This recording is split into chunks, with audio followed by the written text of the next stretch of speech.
So in this presentation, we will be talking about the Appalachian dialect. The questions that we are going to be answering about Appalachian dialect are: how do stereotypes affect individuals who speak Appalachian dialect? Where do individuals who speak Appalachian dialect originate?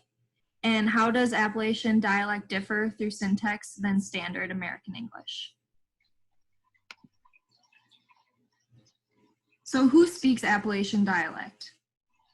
Those who speak with the Appalachian dialect are usually from or living in the Appalachian Mountain area. More specifically in the states of Georgia, South Carolina, North Carolina, West Virginia, Kentucky, and Tennessee. Those who speak this dialect usually had ancestors who were Scottish or English settlers. And you can see on the map that in that circle is where they all originate from.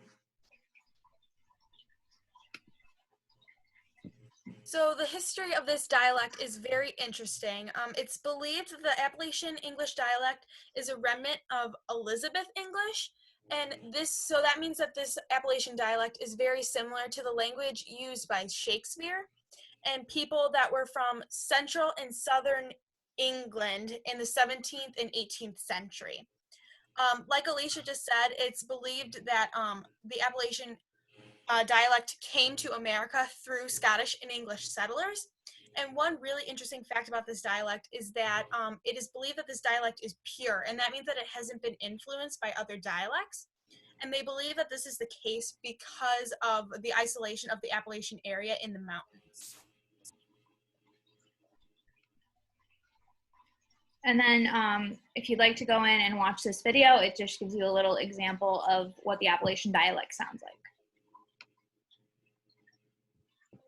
How does the vocabulary, morphology, and syntax in Appalachian English vary from standard American English? For vocabulary, they say caps instead of popcorn. They may say airish instead of cool or chilly. They say lay out as to be truant. This is kind of used as a skip day from school or work. They say Guam instead of mess. And Guam can be used as a noun and a transitive verb. So for example, they may say to Guam up instead of to mess up. And they also say toboggan for knit hat, which we may seem as a sled instead of a hat. For syntax, there's a change in indirect or yes or no questions. They lose the if. So for example, in standard American English, we would say Mark asked if we would help him. And in Appalachian English, they would say Mark asked, would we help him? For subject and verb of conditional clauses are switched. So they may say, could I get to the river? I'd fish every day, instead of I'd fish every day if I could get to the river. For morphology, there may be a change to verbs ending in st. So for example, they would say bust is instead of bust, or disgust is instead of disgust. There is a lot of differences between standard American English and Appalachian English through plurals. So for weight and measurement, they may lose a plural s. So they would say we ran 10 miles to the river instead of 10 miles. They may add a plural s. So did you see all them sheeps instead of sheep? Or there may be a double plural. So for example, children's, oxen's, and folks's.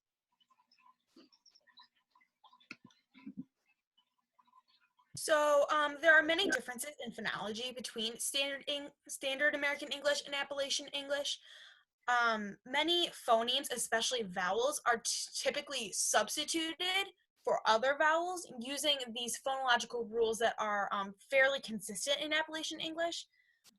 And one interesting fact about these is that these rules are also usually reversible, meaning that substituting one vowel for another, that vowel that was replaced can be substituted for the original, and you'll be able to see that in some of the examples. So for the first example, the small a in standard turns into a schwa in Appalachian English, and the reverse happens where a schwa in standard English turns into a small a in Appalachian English. And this occurs when it happens before an R. So for an example of this is that instead of saying concerned, they say concerned. So that's one example. Our second example, is a small a in standard American English turns into an ash in Appalachian English and vice versa. So that means an ash in standard turns into a small a in Appalachian.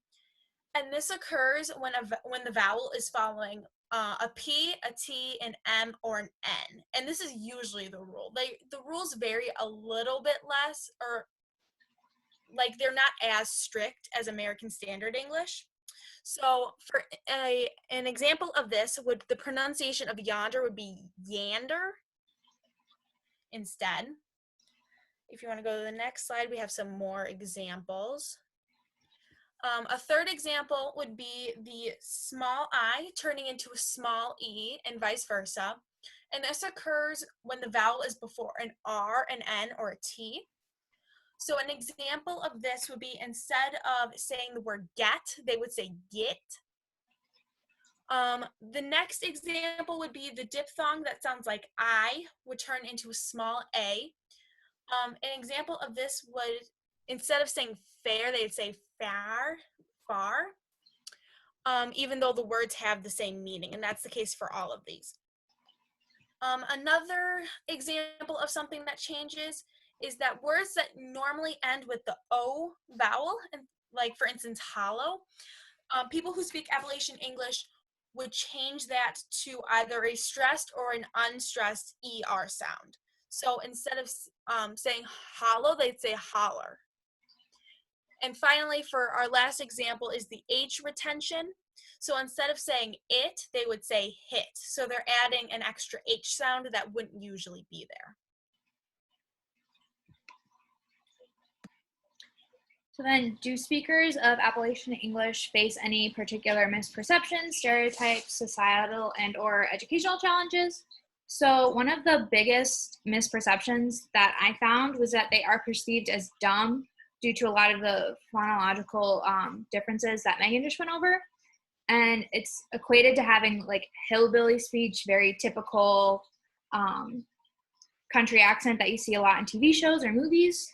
And that kind of builds on the stereotypes. It's often used as a form of ridicule. So an example would be like having the Southern drawl, or it's even considered a Yankee accent in some regions. And then some of the educational challenges, they are bullied by their peers in school because the hillbilly accent is stereotypically associated with people who have lower education. So since they're bullied by their peers, they do develop a fear of public speaking, which means that they get very uncomfortable and they have to deliver oral reports in front of the classroom. And they also feel uncomfortable answering questions or raising their hand or just participating in front of the class in general. So this is kind of like a picture of like the stereotypical hillbilly accent that is a stereotype. So what challenges do these speakers face? Those who speak Appalachian dialect tend to have a lot of stereotypes, like Lauren said, which affects their overall work. A lot of these individuals face negative stereotypes that include unprofessional, unintelligent, unsocial, and uneducated. This affects how these individuals get hired, along with unfair bias in the workplace and unfair opportunities.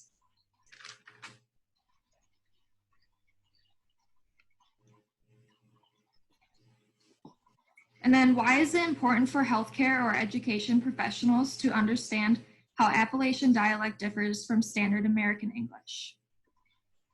There is a need to understand each individual's dialect. This provides the best education or healthcare options. If there is a miscommunication between the patient and doctor due to dialect differences, it can create threatening consequences.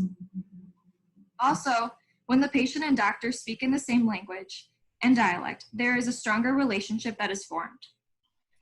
Students also learn best through speaking in the dialect they are most comfortable using. Also, if the teachers are speaking in the same dialect as a student, it will benefit the student more academically. Students learn through hearing other dialects, and it creates a deeper meaning through hearing other students. It can enhance linguistic, social, and even emotional development. Finally, it is important for speech language pathologists. They need to understand dialects and know that different individuals will have different dialects. If a speech language pathologist does not understand this, they could diagnose a child with a speech disorder when they really are only speaking a different dialect.